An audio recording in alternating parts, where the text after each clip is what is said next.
Hello everybody, welcome to the short question answer of chapter 2। पिछले video में हमने very short देखे थे, ये वीडियो डेडिकेटेड है पूरे शॉर्ट आंसर देखेंगे। पहला क्वेश्चन देखो, name the 14 principle of management formulated by Henri Fayol. क्या बोलता है क्वेश्चन?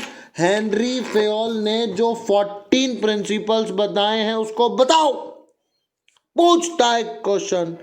पहला प्रिंसिपल, डिवीजन ऑफ वर्क, काम बराबर बांटो।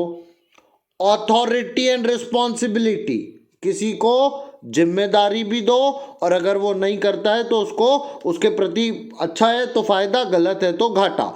अथॉरिटी भी और रिस्पॉन्सिबिलिटी। प्रिंसिपल ऑफ डिसिप्लिन, सब लोग कायदे कानून से रहो। ये दो प्रिंसिपल बड़े गजब के हैं, unity of command, unity of direction. एक ही व्यक्ति निर्देश देगा, यूनिटी ऑफ कमांड। पूरा ग्रुप एक ही डायरेक्शन में चलेगा, पूरा का पूरा एक ही प्लान पे काम करेगा, unity of direction. Principle of priority to common interest, अगर आपका फायदा होगा और बिजनेस का फायदा होगा तो आपको अपना फायदा त्याग के बिजनेस के फायदे को प्रायोरिटी देना है, क्योंकि बिजनेस का फायदा अंत में आपका फायदा, पहले बिजनेस का काम बाद में आपका फायदा। रेम्यूनरेशन, रेम्यूनरेशन को आप रिप्लेस कर लेना सैलरी से। ये प्रिंसिपल बोलता है कि बराबर सैलरी वगैरह जाना चाहिए। सेंट्रलाइजेशन, डिसेंट्रलाइजेशन, ये फिर से आएंगे, पूरे प्रिंसिपल देखते चलो। डिवीजन ऑफ वर्क, काम बांट दो। अथॉरिटी रिस्पॉन्सिबिलिटी, डिसिप्लिन ले आओ। Unity of command, unity of direction. Priority दो कॉमन इंटरेस्ट को, मतलब बिजनेस का फायदा पहले, आपका फायदा बाद में। बराबर तनख्वाह दो। सेंट्रलाइजेशन, टॉप लेवल को अपने हाथ में पूरा इंपॉर्टेंट काम रखना है। स्केलर चेन, कोई भी एक्टिविटी है तो बराबर चेन, जैसे बोलते हैं ना 1 2 3 4, तो ऐसे पूरी चेन बनाना है। ऑर्डर, एक समान काम होगा, जैसा बोला वैसा। इक्विटी, सबको समानता मिलेगी। स्टेबिलिटी, स्थिरता रहेगी, ऐसा नहीं कभी कुछ कभी कुछ। इनिशिएटिव, एम्प्लॉय को फ्रीडम दी जाएगी ताकि वो नया नया काम कर सके और उनकी स्पिरिट बराबर रहे। कोऑर्डिनेशन, बताया था बिना कोऑर्डिनेशन के कोई भी बिजनेस सक्सेसफुल नहीं हो सकता, तालमेल बिल्कुल रहेगा। एक दो बार पढ़ना, मैं आपको साफ क्लियर बोल रहा हूं, आप इतनी बात याद रखना, 4 से 7 प्रिंसिपल आपको करना है, 4 से कम नहीं और 7 से ज़्यादा नहीं। 4 से 7 प्रिंसिपल आप अच्छे से कर लो। Unity of command, unity of direction, principle दो तो मैं अच्छे से बोलूंगा, unity of command, direction, initiative, ये 3 4 अच्छे से कर लेना। अगला question, time study and motion study. भैया सुन लो, टाइम स्टडी मतलब ये करके पता चलता है कि इतने समय में तो काम होना ही चाहिए। अगर इससे कम लिया बहुत अच्छी बात, ज्यादा लिया गलत बात। बात समझे? टाइम स्टडी क्यों की जाती है? स्टैंडर्ड टाइम की इतने समय में काम होना ही चाहिए। मोशन स्टडी, बार बार फालतू घूमना फिरना नहीं, फालतू घूमना फिरना नहीं।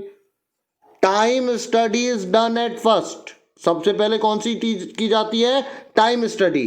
In time study, study of time is done of the time taken by machine and time taken by labour. अगर ये काम मशीन करेगी तो कितनी देर में होगा और अगर लेबर करेगा तो कितनी देर में होगा, ये पता किया जाता है। ऐसे याद हो जाएगा। टाइम स्टडी पहले की जाती है, टाइम स्टडी में time taken by machine and time taken by labour record किया जाता है। अगला point, stop watch. Stop watch ये यूज की जाती है टाइम स्टडी में। तीनों पॉइंट याद हो गए। पहले की जाती है, टाइम निकाला जाता है, स्टॉप वॉच यूज की जाती है। टाइम स्टडी इफिशियंसी, मैंने साफ बोला था, काम किया वो बड़ी बात नहीं, कम समय में कम कीमत में बेहतरीन काम किया तो आप हो इफिशिएंट। तो टाइम स्टडी से व्यक्ति को क्या बनाया जाता है? इफिशिएंट, बहुत अच्छा बन जाएगा वो, खटाखट काम करेगा। अगली बात, मोशन। टाइम स्टडी के 4 पॉइंट जल्दी से देख लो। टाइम स्टडी के चारों पॉइंट याद कराता हूं। Time study is done at first, time study में किसको यूज किया जाता है? Stop watch. क्यों किया जाता है? Time taken by machine and time taken by labour. Efficiency, it is done to increase the efficiency of the labour. हुए ना भैया चारों। मोशन स्टडी ध्यान से देखना, उसका पहला पॉइंट क्या है, time study is done at first, तो यहां पे क्या हो जाएगा, motion study is done after time study. Time study first है तो मोशन स्टडी उसके बाद हो जाएगी। In motion study, study of work done by labour is done, वहां पे मशीन का लेबर था, मोशन स्टडी में केवल स्टडी की जाती है वर्कर ने कितना काम किया। वहां पे स्टॉप वॉच थी, यहां पे कैमरा है। ऐसे याद होगा ना यार, आप कोशिश तो करो। टाइम स्टडी में स्टॉप वॉच है, यहां पे कैमरा है। टाइम स्टडी फर्स्ट में की जाती है या आफ्टर में की जाती है, सिंपल सिंपल। टाइम स्टडी का ऑब्जेक्ट इफिशियंसी को बढ़ाना है, टाइम स्टडी का object time taken by machine and time taken by labour देखना है। मोशन स्टडी का ऑब्जेक्ट क्या है, मिनिमाइज द मूवमेंट, ज्यादा काम ना हो घूमने फिरने का, ये देखती है। अब देखो मैं दोनों को ऐसा बताता हूं, ये टाइम और ये मोशन। पहला पॉइंट याद रखना है, इसको याद करना है, तो ये फर्स्ट और इसमें बोल देना ये आफ्टर, इसमें बोलना watch, stop watch, stop clock, इसमें बोलना कैमरा। बताओ दोनों याद हुआ कि नहीं हुआ सरलता से। 2 पॉइंट इसके, 2 पॉइंट इसके हो गया, 3 पॉइंट याद कर लेना। इसको करके क्या बढ़ाई जाती है, इफिशियंसी, इसको करके क्या रिड्यूस किया जाता है, मूवमेंट। हो गया हो गया, 3 पॉइंट भी अगर आपने कर लिए तो बहुत बड़ी बात है। तीनों के 3 + 3 6, मैंने ब्लूप्रिंट देखा है, 6 पॉइंट से ज्यादा लिखने की जरूरत नहीं, 3 बहुत ही बहुत 4। Why the principle of scientific management oppose by labour, बहुत बड़ी खबर, बहुत बड़ी खबर है कि ये जो साइंटिफिक मैनेजमेंट है इनको लेबर अपोज करते हैं, मना करते हैं, मना नहीं चाहिए साइंटिफिक मैनेजमेंट। क्यों, आज हम जानने की कोशिश करेंगे कि लेबर लोग साइंटिफिक मैनेजमेंट को मना क्यों करते हैं। बताता हूं, देखना देखना। अपोजिशन बाय लेबर्स, आप बुरा मत मानना, अगर आप मजदूर हो ना तो आप कम काम करके ज्यादा पैसा कमाना चाहोगे, और अगर आप मालिक हो तो आप ज्यादा काम करा के कम पैसा देना चाहोगे। चल गया रस्सा कसी, मालिक ज्यादा काम करा के कम पैसे देना चाहता है, लेबर कम काम करके ज्यादा पैसे लेना चाहता है। बात खत्म। The maximum opposition of scientific management has been done by the laborers. Scientific management को सबसे ज्यादा कौन मना करता है, लेबर। रीजन देखना, पहला इंक्रीज ऑफ लेबर्स वर्क। ये बताओ, अगर आपने टाइम स्टडी कर ली तो अब आप बोलोगे कि नहीं, अगर तूने 10 मिनट में ये काम नहीं किया तो मैं तेरे को हटा के मशीन को लगा दूंगा। क्यों, क्योंकि मशीन तेरे से अच्छा काम करके देगी, तू 10 मिनट से ज्यादा लगा रहा है, मशीन 10 मिनट लगाएगी। बात समझे, उसके ऊपर प्रेशर आया इसीलिए वो अपोज करेगा। To adopt the scientific management it is necessary to increase the efficiency of a labour. मैंने पहले ही बताया, ये सब करके हम वर्कर को क्या बनाते हैं, इफिशिएंट। साइंटिफिक मैनेजमेंट आ गया मतलब अब आप टाइम वेस्ट नहीं कर सकते, अब आप बेकार में मूवमेंट नहीं कर सकते। अब मैं बहुत एग्जाम्पल आते हैं मेरे दिमाग में, जब मैं कोर्ट जाता हूँ, जब मैं बैंक जाता हूँ, मैं देखता हूँ कि लोग कितना, मतलब वो कितना कुछ कर सकते हैं पर कर नहीं रहे। 1 घंटे में वो 10 क्लाइंट को डील कर सकते हैं, but due to government and no pressure policy वो 2 क्लाइंट को डील करते हैं। भीड़ लग जाने दो, गवर्नमेंट हॉस्पिटल में डॉक्टर है, वो लोग भी साइंटिफिक मैनेजमेंट नहीं होने के कारण वो एक पेशेंट को भी नहीं देखते ढंग से। लग जाए बुरा अगर कोई गवर्नमेंट का है, नहीं होता है। मैं क्या बोलूँ, I am very serious about this, और मैं यही बताना चाहता हूँ आपको, मैं सिर्फ समझाना चाहता हूँ, सुधार अपने आप आएगा, जो ऊपर वाले की मर्जी, जैसा चलना चलने दो। लेबर लोग इसको अपोज इसलिए करते हैं क्योंकि उनको ज़्यादा काम करना पड़ेगा। आप सोचो, अगर आपके स्कूल में ही कैमरा लग जाएगा तो टीचर अगर कोई पढ़ा रहा है और कैमरे में बच्चे के पेरेंट्स देख रहे हैं ना, उसको थोड़ा और स्ट्रिक्टली अच्छे से पढ़ाना पड़ेगा। इससे आप समझ सकते हो क्यों अपोज किया जाता है साइंटिफिक मैनेजमेंट को। To adopt the scientific management it is necessary to increase the efficiency of a labour. Labour की इफिशियंसी तभी बढ़ेगी जब कौन सा मैनेजमेंट लगेगा, scientific. And so the workload on labour is increased. अगर बैंक में कैमरा लग जाए और उसको मॉनिटर किया जाए, देखा जाए प्रॉपर, तो जो कैशियर है वो 1 सेकंड भी खाली नहीं बैठ सकता। जो मैनेजर है वो एक सेकंड भी खाली नहीं बैठ सकता।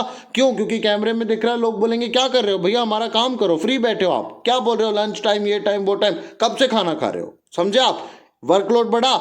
इसीलिए लेबर साइंटिफिक मैनेजमेंट को अपोज करता है। The increase workload create bad effect on the health of labour, hence it is oppose by the labour. अब ये इनका भी पॉइंट अच्छा है कि इससे उनकी हेल्थ बिगड़ेगी। बहुत अच्छा लेके आए बचाव में कि हमारी हेल्थ को खतरा है, इसलिए हम इसको अपोज करते हैं। दूसरा पॉइंट, स्ट्रिक्ट कंट्रोल। अब आप टाइम वेस्ट नहीं कर सकते, अब आप मूवमेंट नहीं कर सकते। अंडर साइंटिफिक मैनेजमेंट स्ट्रिक्टनेस क्या आ जाती है? स्ट्रिक्टनेस ऑब्जर्व की जाती है। Labour are kept under strict control which they do not like. शाबाश, कोई कंट्रोल नहीं होना। लेबर चाहता है उसके ऊपर कोई फियर नहीं रहे, कोई कंट्रोल नहीं रहे। दो कारण देख लो, वर्कलोड बढ़ेगा, नहीं काम करना हमको साइंटिफिक में। दूसरा कारण लेबर बोलता है वर्कलोड बढ़ेगा। दूसरा कारण वो बोलता है स्ट्रिक्ट कंट्रोल। कंट्रोल भी ज्यादा लोग करेंगे, मेरे को देखेंगे तो मेरे को कंट्रोल भी नहीं चाहिए और वर्कलोड भी नहीं चाहिए। फियर ऑफ अनएम्प्लॉयमेंट, वही बात, मालिक को पता चल जाएगा मैं बेकार हूं, निकाल देगा, मशीन लगा लेगा। Increase use of machine create a sense of fear in the mind of worker को डर लगने लगता है कि अब मेरा जगह कौन ले लेगी? Machine. They are by making them inefficient, this में फर्दर लीड टू रिट्रेंचमेंट मतलब गुस्सा आ जाता है, तनाव आ जाता है, दिक्कत हो जाती है। Hence they are against being the standard set. वो बोलते हैं नहीं नहीं नहीं नहीं नहीं, नो साइंटिफिक मैनेजमेंट। क्यों? क्योंकि उनको वर्क ज्यादा करना पड़ेगा, कंट्रोल ज्यादा रहेगा, अनएम्प्लॉयमेंट का खतरा रहेगा। मालिक तत्काल बोलेगा तू क्या कर रहा भाई, तेरे से अच्छा काम तो मशीन कर रही, जा कल से मशीन लेके आऊंगा मैं। समझे बात को? इसलिए वो अपोज करता है। एक्सप्लॉइटेशन उनको ऐसा लगता है कि उनको एक्सप्लॉइट किया जाता है। In scientific management, wages are not increased in proportion to the production. Scientific management में प्रोडक्शन ज्यादा होता है, सैलरी वेजेस कम बढ़ता है, तो एक्सप्लॉइटेशन ही हुआ। बिल्कुल सही, ये बात मैं मानूंगा। So in this system exploitation of worker are maximize. Labour का एक्सप्लॉइटेशन होता है, ये बिल्कुल सही है। अगर आप बाकी सब मुद्दे हटा के अगर ये वाला मुद्दा मेरे पास लाओगे तो मैं बोलूंगा बिल्कुल सही है। साइंटिफिक मैनेजमेंट मालिकों का भला करता है, मजदूरों का भला नहीं करता। अगर वो बराबर बांटे ना तो मजदूर खुद दिल खोल के मेहनत करे। आप 100 रुपए का काम करो, 10 रुपए दोगे तो चलेगा नहीं। मैं आपको ये भी एक उसमें याद करा दूंगा, कौन सा मैनेजमेंट है? SM, scientific management. क्यों अपोज करते? पहला कारण वर्कलोड बढ़ेगा, देखेंगे ज्यादा काम करना पड़ेगा, कंट्रोल ज्यादा कंट्रोल करेंगे हमको। तीसरी बात, फियर अनएम्प्लॉयमेंट, कहीं हम हट ना जाए। चौथा और सबसे सही कारण एक्सप्लॉइटेशन का मतलब ही होता है ज्यादा पैसा नहीं मिलेगा, ज्यादा काम कराया जाएगा, कम दाम ज्यादा काम। पॉइंट याद रखना, सुन लो भाइयों बहनों, अगर आपको पॉइंट याद है तो आप एग्जाम दे सकते हो, नहीं तो एग्जाम में आपको कुछ भी नहीं याद होगा। पॉइंट याद रखो। साइंटिफिक मैनेजमेंट में पहला कारण क्या है? सबसे पहला कारण वर्कलोड। दूसरा कारण क्या है? कंट्रोल। तीसरा कारण क्या है? Fear of unemployment. चौथा कारण क्या है? फियर ऑफ अनएम्प्लॉयमेंट के बाद लास्ट कारण है एक्सप्लॉइटेशन ऑफ द लेबर। वो वेजेस नहीं बढ़ेगा, वर्कलोड बढ़ जाएगा। सिमिलैरिटीज बताना है टेलर और फेयोल में। मैंने आपको दो लोगों को बताया, हेनरी फेयोल और टेलर। अब मैं बताऊंगा इन दोनों में क्या क्या समानता है। बोथ मतलब दोनों wanted to bring change in managerial condition. ये दोनों परिवर्तन लाना चाहते थे, बहुत प्यारा काम करना चाहते थे, दोनों के दोनों। क्या बोलते थे ये? मैनेजरियल कंडीशन को बदलना है। Both were great supporter of human factor. ये दोनों बोलते थे मनुष्य को सपोर्ट करो, मनुष्य को पूरा पैसा दो, मनुष्य को खुश रखो, फिजिकल रिसोर्सेस को बाद में ध्यान दो, पहले किसको ध्यान दो? ह्यूमन रिसोर्स पे इसको ध्यान दो। Both gave much importance forecasting and planning. तीनों पॉइंट याद कराऊंगा, देखना। बोथ दोनों क्या चाहते थे? चेंज लाना चाहते थे, किसमें? मैनेजर कंडीशन में। ये किसके सपोर्टर थे? ह्यूमन फैक्टर के। किसको इंपॉर्टेंस देते थे? फोरकास्टिंग और प्लानिंग को। Both were management expert of the same time, दोनों एक समय के क्या थे, एक्सपर्ट थे। कॉन्टम्पोररीज, कंटम्पोररीज का मतलब ये होता सेम टाइम, एक ही समय में दोनों आए थे, दोनों एक्सपर्ट थे। मैनेजमेंट को उन्होंने बोला था कि एक टैलेंट है जिसको कोई भी सीख सकता है, और वो अपनी अपनी फील्ड के महारत हासिल किए हुए लोग थे, एक्सपर्ट लोग थे। पांचों पॉइंट बता दूंगा, देखो ध्यान से। दोनों क्या लाना चाहते थे, चेंज लाना चाहते थे मैनेजरियल कंडीशन में। दोनों किसका सपोर्ट करते थे, ह्यूमन फैक्टर का। दोनों क्या थे, एक्सपर्ट थे। दोनों क्या थे, कॉन्टेम्पोररीज, मतलब एक समय के थे। To increase the production efficiency in industrial organization many principles were developed by Taylor. Production को बढ़ाने के लिए टेलर ने बहुत सारे प्रिंसिपल रखे थे। देखना ध्यान से, following adopted by the Taylor. Production बढ़ाना है, बिल्कुल सही, ध्यान से देखो। Modern machines and equipment, Taylor बोलता है अगर तुमको ज्यादा प्रोडक्शन करना है, मशीन सबसे अच्छी लाओ। Modern machine and equipment yield good quality of goods, cost incurred is also reduce. अच्छी मशीन है, बहुत अच्छा काम करेगी, आपका जो रॉ मटेरियल है वो कम वेस्ट होगा, आपकी कॉस्ट अपने आप कम हो जाएगी। Under production management best of modern machine and equipment should be use. अगर आप अच्छा प्रोडक्शन चाहते हो तो आपको मशीन कैसी रखना है, मॉडर्न रखना है। मॉडर्न मतलब एकदम अभी की। प्रिंसिपल ऑफ स्टैंडर्डाइजेशन, टेलर बोलता है अगर आप स्टैंडर्ड मटेरियल को, standard method, proper procedure and good worker को रखोगे और क्या बताओगे, स्टैंडर्ड बताओगे फॉर प्रोडक्शन, स्टैंडर्ड मटेरियल, अच्छा रॉ मटेरियल लाओ, स्टैंडर्ड मेथड, अच्छी मेथड लाओ, प्रॉपर प्रोसीजर, सही प्रोसीजर पे काम करो, और गुड वर्कर को लेके आओ। क्वालिफाइंग द स्टैंडर्ड रिक्वायरमेंट, जो स्टैंडर्ड रिक्वायरमेंट को क्वालिफाई करते हैं उनको लाओ, और good quality of good can be produce at lesser cost. ये सब करो तो अच्छा उत्पादन करोगे कम कीमत पे। क्या क्या लाओ, अच्छे वर्कर लाओ, अच्छी मशीन लाओ, अच्छा इक्विपमेंट लाओ, अच्छा रॉ मटेरियल लाओ। ये सब लाने के बाद में आप क्या प्रोड्यूस करोगे, you can produce quality good at lesser cost. Principle of ideal cost accounting, cost accounting का मतलब ये होता है जो कीमत हम दे रहे हैं वो सही दे रहे हैं या नहीं, जो मशीन हम बना रहे हैं, जो रॉ मटेरियल फिनिश गुड हम कन्वर्ट कर रहे हैं, उसकी जो हम कॉस्ट ला रहे हैं। देखो, एक होती है सेलिंग कॉस्ट और एक होती है कॉस्ट ऑफ गुड सोल्ड। तो ये जो कॉस्ट हमको पड़ रही है, जैसे मैं बोलता ना, मैंने शक्कर लाई 40 रुपए, बेच दी 40 रुपए। अब ये बताओ 40 तो बेची, मेरे को क्या आई, बन के क्या पड़ी, तो वो कहलाता है cost of production. For controlling the wastage in expenditure, खर्चा रखो कम से कम। मिसयूज ऑफ मटेरियल, कई लोग बोलते हैं ना इसको इधर फेंको उधर फेंको, नहीं नहीं नहीं। Suitable system of cost accounting should be adopted.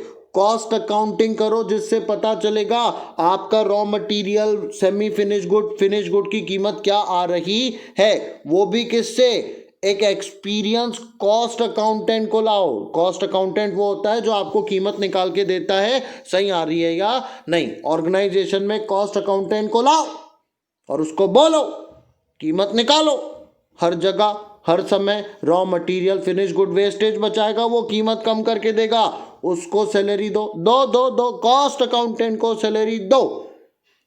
अब देखना, what are the dissimilarities in the study of Taylor and Fayol. अभी मैंने सिमिलरिटी बताई थी, चेंज लाना चाहते थे, एक दूसरे के कंटेम्पररी थे, एक्सपर्ट थे, ह्यूमन के ऊपर बहुत काम करना चाहते थे। अब डिसिमिलरिटीज है, अलग अलग जाएंगे। Taylor centre of study was labour, Taylor किसको पढ़ता था, लेबर को, और फ्योल किसको पढ़ता था, मैनेजर को। ये याद रखना, बहुत ध्यान से याद रखना। सिमिलैरिटीज भी डिसिमिलरिटीज भी बिल्कुल बन के आएगा, प्रिंट होके आएगा शॉर्ट आंसर टाइप क्वेश्चन में। What are the similarities among Taylor, dissimilarities among Fayol and Taylor. Dissimilarities देखो, ये किसको सपोर्ट करता था, इस लेबर के बारे में पढ़ता था, और ये मैनेजर। टेलर के जो प्रिंसिपल हैं वर साइंटिफिक मैनेजमेंट, और फ्योल के जो है वो एडमिनिस्ट्रेटिव। इसने, टेलर ने जो बनाया वो प्रिंसिपल ऑफ मैनेजमेंट, फ्योल ने जो बनाया वो क्या है, प्रिंसिपल ऑफ एडमिनिस्ट्रेशन। याद रखना, एक ने क्या बनाया प्रिंसिपल, शाबाश, मैनेजमेंट, और एक ने एडमिनिस्ट्रेशन। टेलर जो एक्सपेरिमेंट करता था वो फैक्ट्री में करता था, वेयरएस फेयोल जो करता था वो एडमिनिस्ट्रेशन, मतलब वही, ये मैनेजर पे काम करता था और ये लेबर या वर्कर पे काम करता था। सिंपल सी बात है, अब भी याद हो जाएंगे तीनों पॉइंट। टेलर का स्टडी क्या था? लेबर। फेयोल का क्या था? शाबाश, फेयोल किस पे काम करता था? मैनेजर। अब ये बताओ, टेलर कहाँ पे काम करेगा? फैक्ट्री में। और ये कहाँ पे काम करेगा? मैनेजर ऑफिस में करेगा ना। तो ये फैक्ट्री में एक्सपेरिमेंट करता था और ये एडमिनिस्ट्रेशन मतलब ऑफिस में। अब बताओ, टेलर ने क्या बनाया? प्रिंसिपल ऑफ, मैनेजर है ना तो मैनेजमेंट बनाएगा एडमिनिस्ट्रेशन के। भाई टेलर है तो वो किसका बनाएगा? मैनेजमेंट, साइंटिफिक मैनेजमेंट, और ये बनाएगा administration. Taylor justified functioning 8 boss scheme. Taylor ने कौन सी लाई? 8 बॉस। बोले एक व्यक्ति के 8 बॉस होना चाहिए। फेयोल बोलता नहीं, 1 मैन ऑर्डर चलना चाहिए। याद रखना, एक 8 को बोलता और एक कितने को बोलता? 1 को बोलता। टेलर की स्टडी लोअर लेवल की है और मैनेजर तक के बोलता है। फेयर की स्टडी क्या है? मैनेजर से वो शुरू होता है और लास्ट तक के जाता है। डायरेक्शन, अथॉरिटी, एक्सेट्रा, ये सब काम करता है। टेलर फैक्ट्री एक्सपर्ट था, फेयोल मैनेजमेंट एक्सपर्ट था, और कुछ नहीं है। टेलर के प्रिंसिपल प्रैक्टिस में अप्लाई नहीं होते हैं, फेयोल के प्रिंसिपल अप्लाई होते हैं। सिंपल सी बात है, टेलर फेयोल हो गया खत्म। Objective of scientific management, scientific management का ऑब्जेक्टिव क्या है? Rate of production. Scientific management लगा मतलब प्रोडक्शन बढ़ना है, क्योंकि टूल्स अच्छे आएंगे, इक्विपमेंट अच्छे आएंगे, मेथड अच्छी आएगी। क्या बनेगा? क्वालिटी गुड्स बनेगा। गुड की क्वालिटी अच्छी होगी, रिसर्च होगी, क्वालिटी कंट्रोल होगा कि क्वालिटी अच्छी जाना चाहिए, इंस्पेक्शन, हर चीज का इंस्पेक्शन होगा कि सब चीज सही है कि नहीं, reduction in the cost of production.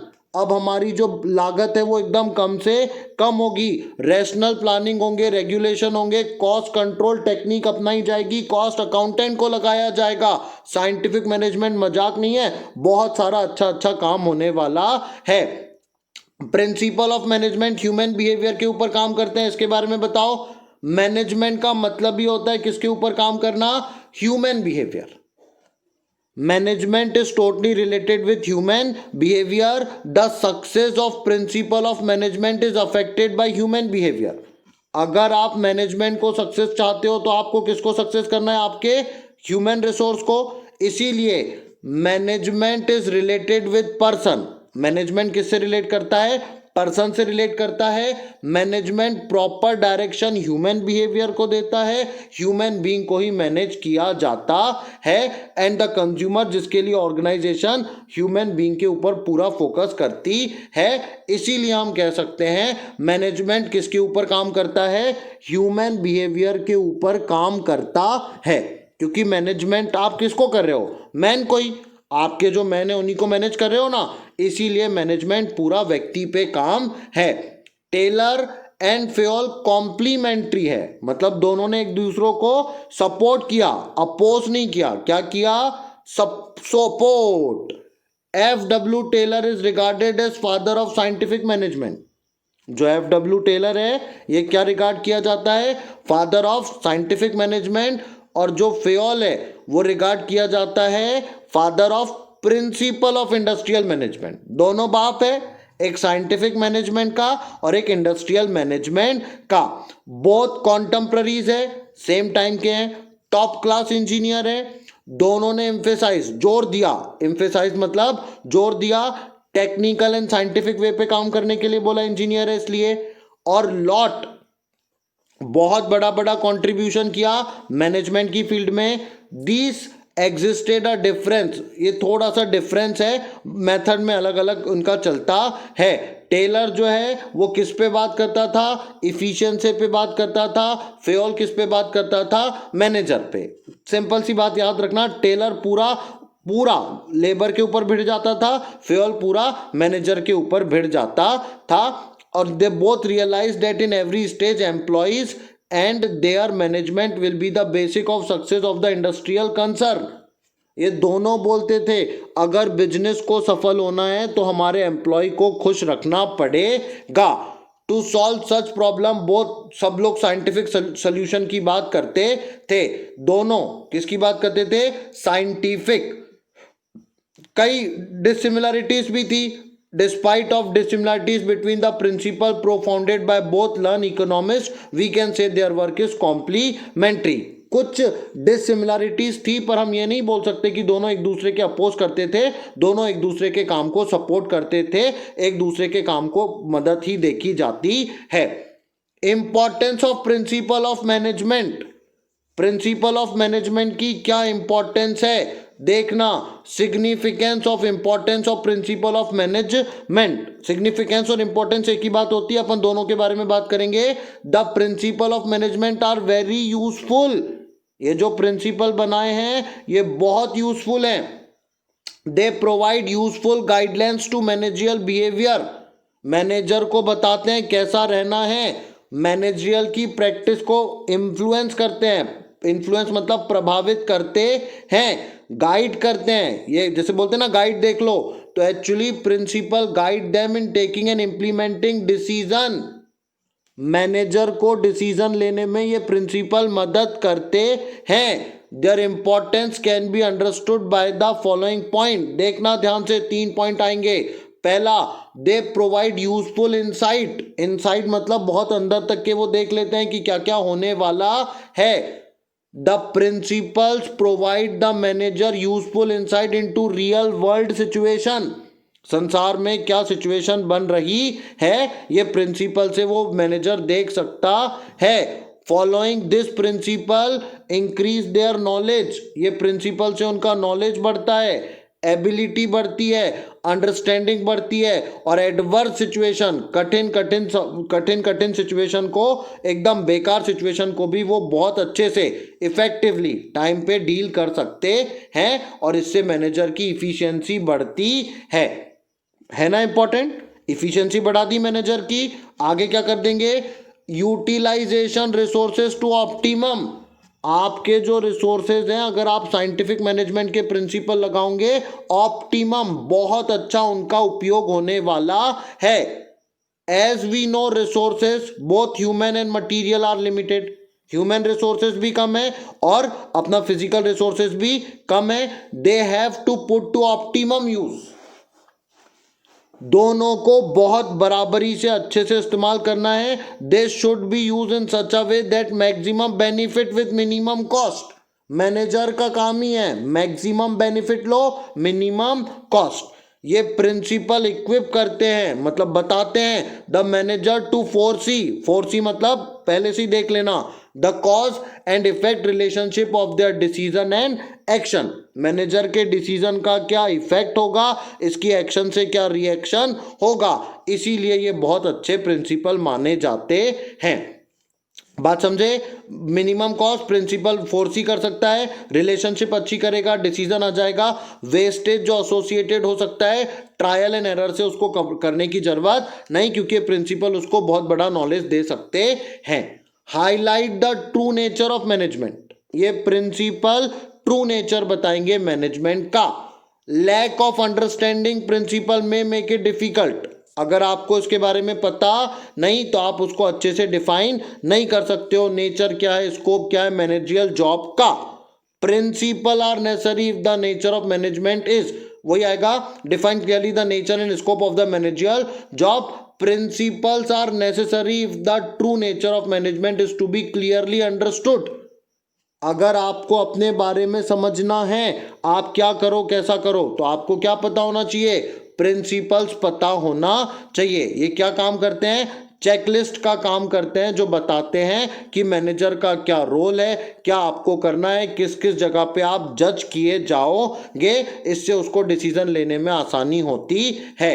Objective management principle, इसको ऑब्जेक्टिव के बारे में पूरा क्लियर कर देते हैं। Management principle help in thoughtful decision making.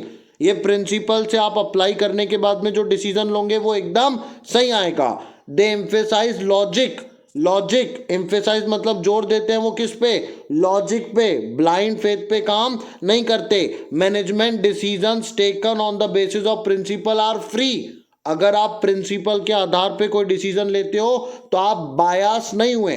Beas भी बोलते हैं, बायास भी बोलते हैं, इसका मतलब होता है एक तरफा। याद रखना, बियास का मतलब क्या होता है? एक तरफा, किसी तरफ झुक जाना, एक तरफा निर्णय करना। या प्रिजुडाइस मतलब पहले से ही सोच के रखना। ये प्रिंसिपल आपको इन सब दुर्भावना से बचा लेते हैं। रिसर्च का काम करते हैं, आप इस प्रिंसिपल को लगा के नया नया कुछ भी कर सकते हो। आपको पता चल जाएगा कि आपको क्या नया करना है। सोशल गोल, संसार का, समाज का आप भला कर सकते हो। हमको 3-4 पॉइंट याद करना है, इतने ज्यादा याद करने की जरूरत नहीं। अगला question, distinguish between managerial principle and managerial technique. Principle क्या होते हैं और टेक्निक क्या होती है? बहुत ध्यान से सुनना, प्रिंसिपल क्या है और टेक्निक क्या है। Managerial principle is flexible. Principle कैसे हैं? फ्लेक्सिबल है, आप उसको तोड़ मरोड़ सकते हो। Managerial principles are direction for managerial work. ये एक दिशा है, ऐसा ऐसा आपको काम करना है। 2 पॉइंट बोलो। प्रिंसिपल फ्लेक्सिबल है और ये क्या बताते हैं? डायरेक्शन बताते हैं। फ्लेक्सिबल है, डायरेक्शन बताते हैं। अब टेक्निक की बात करते हैं। अगर प्रिंसिपल फ्लेक्सिबल है तो टेक्निक क्या होगी? इनफ्लेक्सिबल। इनफ्लेक्सिबल को उसने यहां पे क्या बोला? Less flexible. These are managerial technique which are made fulfill the target। Technique वो डायरेक्शन बताती है, ये सीधे टारगेट पे लेके जाते हैं। दोनों बात ऐसी याद हो जाएगी। प्रिंसिपल क्या है?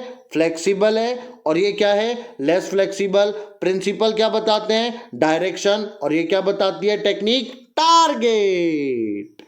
How are principle of management arises. ये प्रिंसिपल ऑफ मैनेजमेंट क्यों आते हैं, कारण क्या है, मैं बताता हूं। Deep observation. आप कोई भी चीज का गहन अध्ययन करोगे तो आप उसका प्रिंसिपल दे दोगे। In every business in front of management some problem arises. हर व्यापार में कोई ना कोई प्रॉब्लम आती है। During this time manager observe working of employees. और जब ये कठिन समस्या आती है तो मैनेजर देखता है कि मेरे एम्प्लॉइज कैसा काम कर रहे हैं। They see their reaction on the basis of this observation principles are made. ये प्रिंसिपल कोई मनगढ़ंत कहानी नहीं है कि ऐसा हुआ फिर वैसा हुआ, नहीं।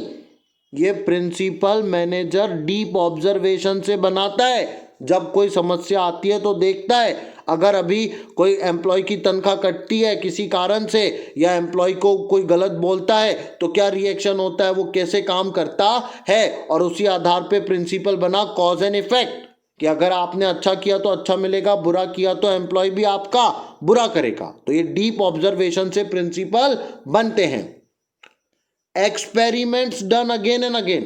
प्रयोग प्रयोग प्रयोग, प्रयोग से बहुत कुछ हो जाता है। In this method experiment are done on various employees frequently.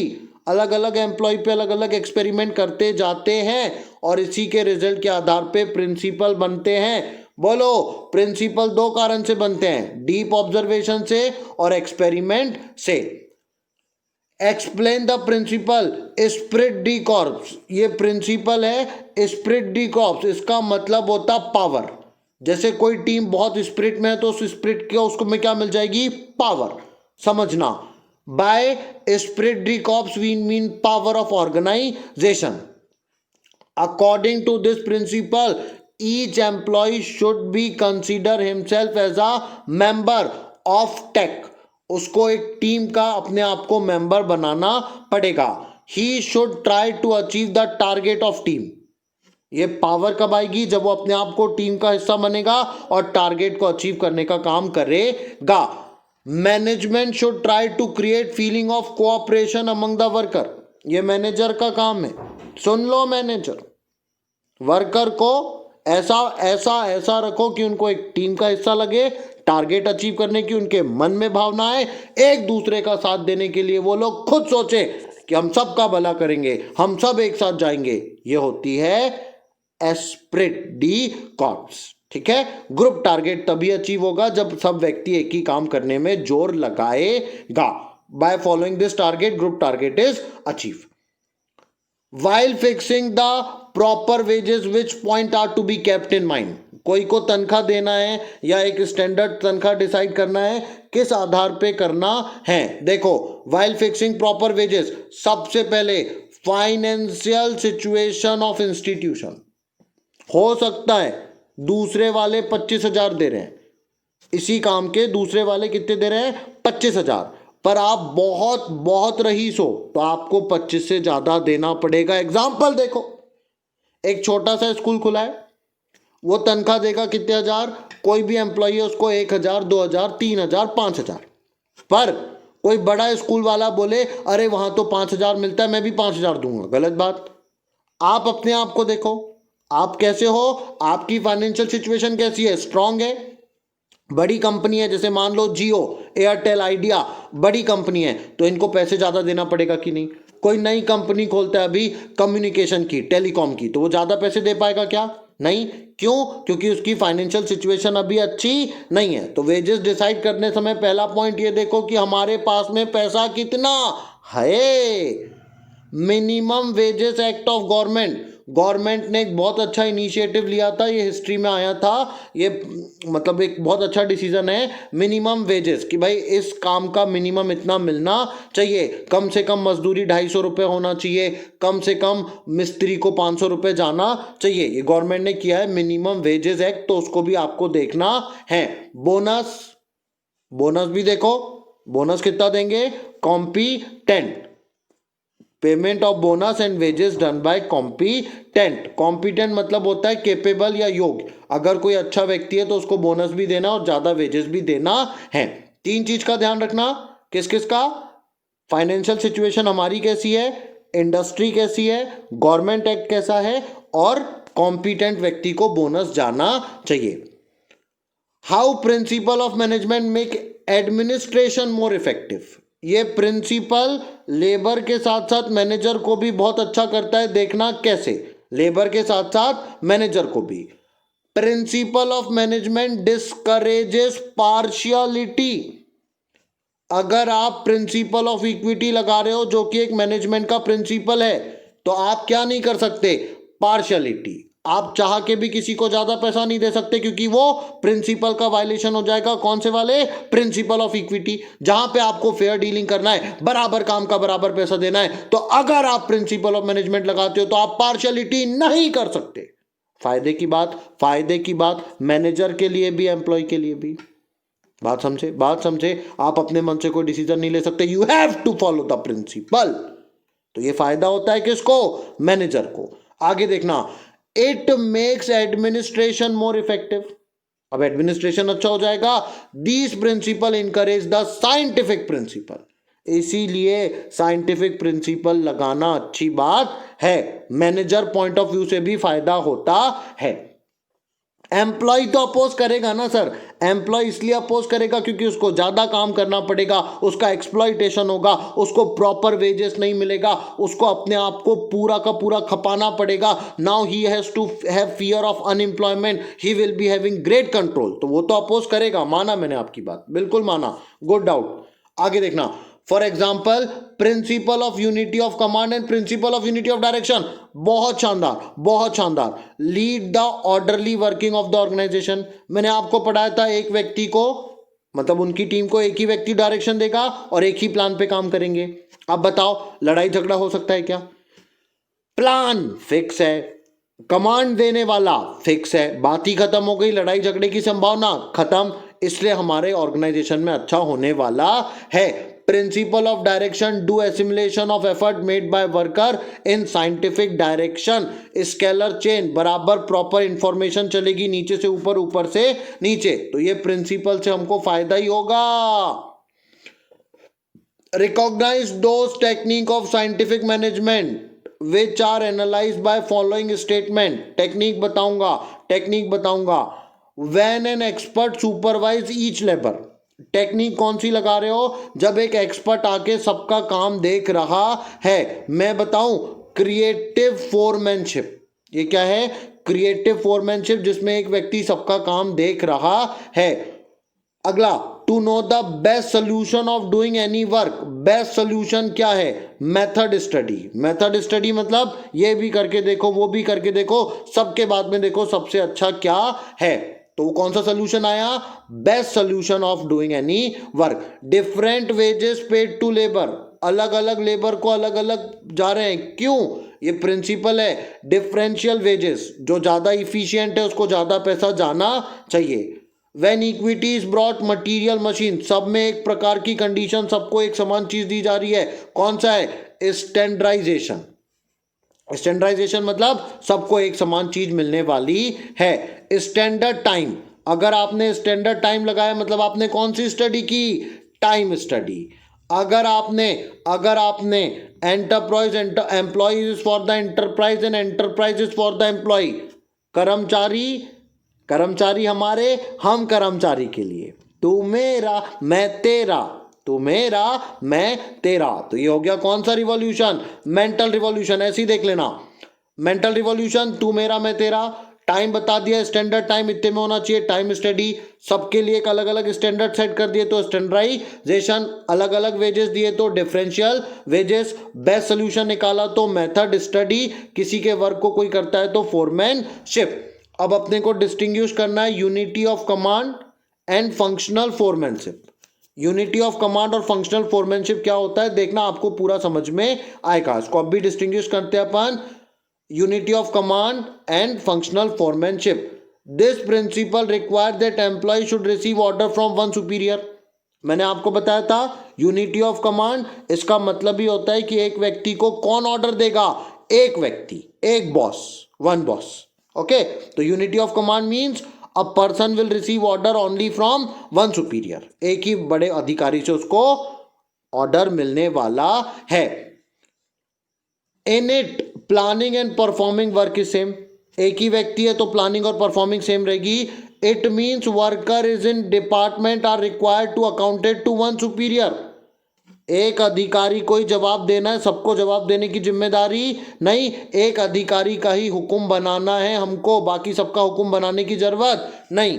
अगला इसी में आएगा फंक्शनल फोरमैनशिप। फंक्शनल फोरमैनशिप का देखना, under it each worker has to take order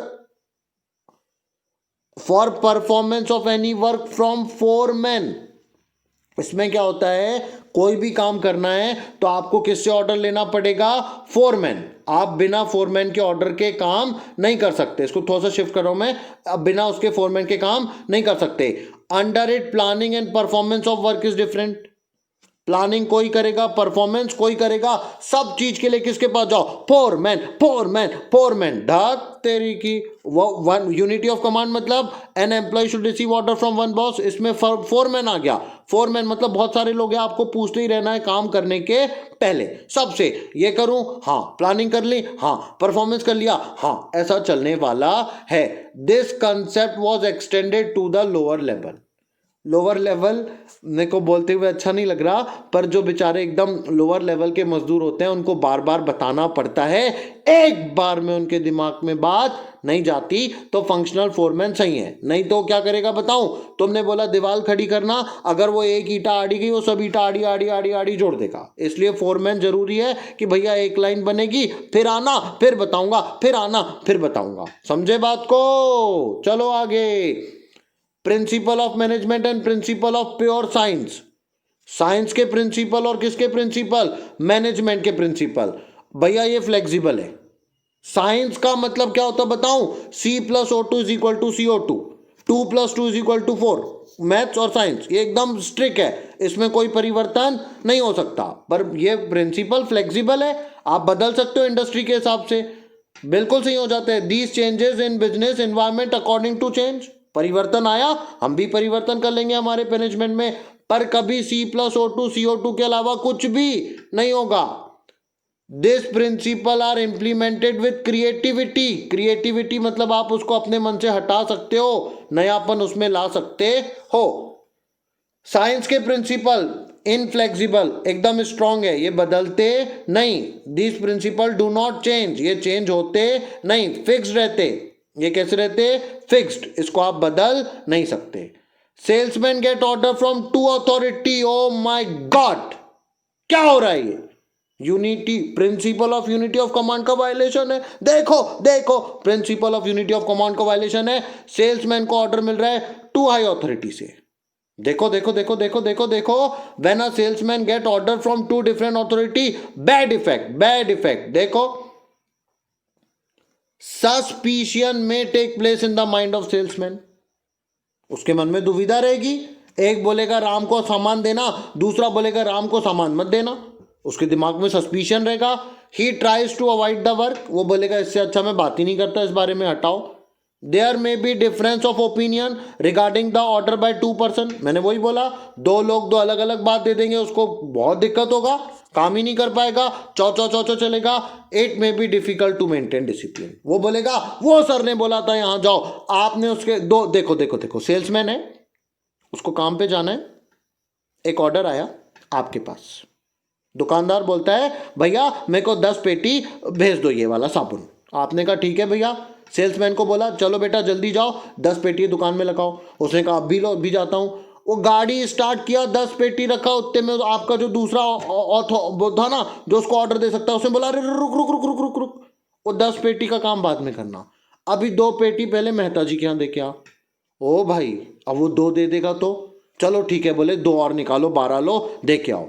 इतने में फिर दूसरे ने बोला पहले 10 देना, अरे बाप रे बाप, वो बोलेगा तुम दोनों पकड़ो, 10 तुम्हारी 2 तुम्हारी, मैं जा ही नहीं रहा, जाएगा ही नहीं वो। समझे ना बात को, क्या बोलेगा, उनने घुमा दिया इनने घुमा दिया। इट इज सीन, समझे ना वाला principle, it is seen that in organization present position is due to non violation of principle of management. What is the present position due to violation of principle, following position may be in the organization. अगर आपने प्रिंसिपल follow नहीं किया, necessary material may not be made available. अगर प्रिंसिपल है तो सब सामान बिल्कुल मिल जाएगा, नहीं फॉलो किया तो टाइम पे आपको नहीं मिलने वाला, मटेरियल टाइम पे नहीं मिलेगा और वेस्टेज ज़्यादा होने वाला है। कंडीशन में इंक्रीजेस पॉसिबिलिटी ऑफ एक्सीडेंट, आपके दुकान में हादसे होने की संभावना बढ़ने वाली है। Those ऑफिसर अंडर फोरमैन से following work to examine the quality. देखो देखो, फोरमैन का काम ही है जो गुड्स प्रोड्यूस हुए उसकी क्वालिटी चेक करो, स्टैंडर्ड चेक करो, बढ़िया काम हो रहा है कि नहीं आपको देखना है। लेबर देखो बढ़िया फिक्स रेट पे काम कर रहा है कि नहीं, ऑर्डर आ रहा है कि नहीं, साइंटिफिक काम हो रहा है या नहीं, मेथड बराबर चल रही है या नहीं। अब देखना, पहला काम क्या है, to examine the quality of produce good. सबसे पहले आपको बताना है क्वालिटी कैसी आ रही है, ठीक है। तो ये कौन करेगा, इंस्पेक्टर। इंस्पेक्टर का काम ही है बताना सब कुछ सही चल रहा है या नहीं। अगला पॉइंट देखना, to check if all the labour are working their own work at the fix rate. मतलब जुर्र स्पीड से काम होना चाहिए, तो कौन सा आएगा, स्पीड बॉस। स्पीड से काम करना है तो स्पीड बॉस, सब कुछ सही देखना है तो इंस्पेक्टर। तीसरा देखना, to ensure what will be the order of any work completing the scientific work. Order मतलब 1 2 3 4, ऑर्डर लगा रहे मतलब रूटीन, रूट वर्क।